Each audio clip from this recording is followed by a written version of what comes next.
Música en directe, teatre, circ i dansa. La companyia l'Anònima Imperial ha posat en un sol muntatge totes les arts escèniques per experimentar amb el cabaret. Una desena d'actors i artistes despleguen un espectacle al voltant dels accessos papals, amb un punt d'irreverència i una petita dosi de reflexió moral. Es diuen coses que no són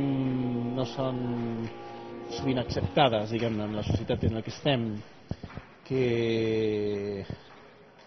hi ha una part de la història de l'Església que és una miqueta oscura, diguem-ne, i que els propis que fan la llei són els primers en transgredir-la, i això està a la història dels papes, a la història del papat. Musicolèpsia Rapsòdia per a 7 putes no és un espectacle per provocar, però sí que vol evitar deixar el públic indiferent. Té un punt de provocador, però també jo dic que té un punt d'evocador, invocador,